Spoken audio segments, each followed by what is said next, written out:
నమస్తే అండి. ఈరోజు మనం సొరకాయ కోఫ్తా కర్రీ ఎలా చేసేయాలో చూసేద్దాం. నేను ఇక్కడ హాఫ్ సొరకాయని తీసుకున్నాను. ముందుగా గ్రేట్ చేసి తురుముకొని పక్కన పెట్టుకున్నాను. అందులో ఒక ఉల్లిపాయ తీసుకొని సన్నగా ఇలా పొడుగా కట్ చేసుకున్నాను. ఇందులోకి ఇప్పుడు 2 స్పూన్లు గ్రామ్ ఫ్లోర్ శనగపిండి వేసుకోవాలి. 1 స్పూన్ జింజర్ గార్లిక్, అల్లం వెల్లుల్లి పేస్ట్, సాల్ట్ రుచికి సరిపడినంత, అలానే కొంచెం కారం ఒక 1 టేబుల్ స్పూన్ వేసుకున్నాను. ఇది కొంచెం నేను పిల్లలకంటూ స్పైసెస్ కొంచెం తగ్గించుకున్నాను. మీ ఇంట్లో కొంచెం స్పైసెస్ ఎక్కువ తినే పని అయితే ఇంకొక 1/2 టేబుల్ స్పూన్ వేసేసుకొని ఇలా మిక్స్ చేసుకోవాలి. మనం ఇప్పుడు మంచూరియా బాల్స్ లాగా మనం బాల్స్ చేసుకోవాలి. ఈ తురుముకి ఒకవేళ మీకు శనగపిండి కనుక సరిపోకపోతే ఇంకొక 1/2 టేబుల్ స్పూన్ వేసేసుకోండి. కొంచెం లైట్గా మనకి ఆ మాయిశ్చర్ తగలకుండా బాల్స్ లాగా చేసుకోవాలి. ఈ బాల్స్ తోటి ఇప్పుడు మనం కర్రీ చేసుకోవాలి, అదే కోఫ్తా కర్రీ. ఇలా బాల్స్ మనం చేసేసుకొని నేను ఇక్కడ ప్లేట్లో పెట్టేసుకుంటున్నాను. ఒకసారి ఇలా ట్రై చేయండి. మీ ఇంట్లో ఎవరన్నా సరే సొరకాయ కూరని తినని వాళ్ళు ఎవరన్నా ఉంటే ఇలా కొంచెం తురుముకొని బాల్స్ చేసుకొని వాటిని ఫ్రై చేసుకొని దాంతో కర్రీ చేసుకొని చూడండి. ఇలా బాల్స్ అన్నీ రెడీ చేసుకున్నాక ఇప్పుడు స్టవ్ ఆన్ చేసుకొని ఒక ప్యాన్లో మనకి డీప్ ఫ్రైకి కావాల్సినంత ఆయిల్ వేసుకోవాలి. బాల్స్ని బట్టి ఆయిల్ వేసుకోండి. ఇలా కొంచెం ఆయిల్ హీట్ అయ్యాక మనం ఇప్పుడు బాల్స్ వేసేసుకొని ఫ్రై చేసుకోవాలి. మీడియం ఫ్లేమ్లో పెట్టుకొని ఫ్రై చేసుకోండి. హైలో పెట్టుకొని ఫ్రై చేసుకుంటే ఆ బాల్స్ అన్నీ మాడిపోతాయి. అలానే లోపల ఉన్న గ్రేట్నెస్, మనము సొరకాయని తురుముకున్నాం కదా, అది మళ్ళీ ఉడకదు. సో మనం తిప్పుకుంటూ ఫ్రై చేసుకోవాలి. వన్స్ ఫ్రై చేసుకున్నాక మనకి లైట్ బ్రౌన్ కలర్లోకి వస్తుంది. ఇలా లైట్ బ్రౌన్ కలర్లోకి వచ్చిన తర్వాత మనం ఇప్పుడు వేరే ప్లేట్లోకి వేసేసుకోవాలి.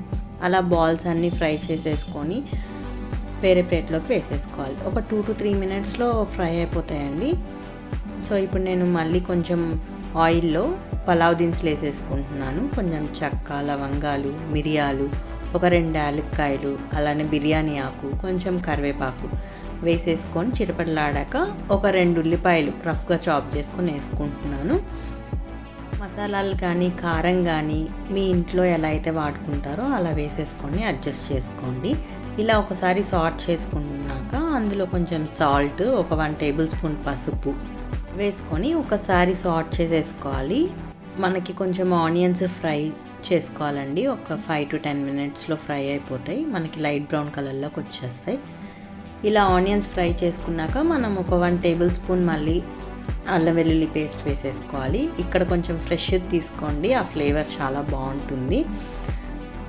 అల్లం వెల్లుల్లి పేస్ట్ వేగేలోపు మనం ఇప్పుడు టమాటా పేస్ట్ రెడీ చేసుకుందాం గ్రేవీ కోసం.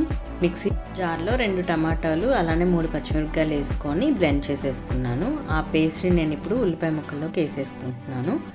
ఇలా బ్లెండ్ చేసుకున్నది కొంచెం బాయిల్ చేసుకోవాలండి. ఒక 1 మినిట్ సాట్ చేసుకున్నాక మనం ఇందులో కొంచెం కారం, ఉప్పు వేసేసుకోవాలి. వేసేసుకొని ఇప్పుడు ఫ్రై చేసుకున్న బాల్స్ వేసేసుకోవాలి.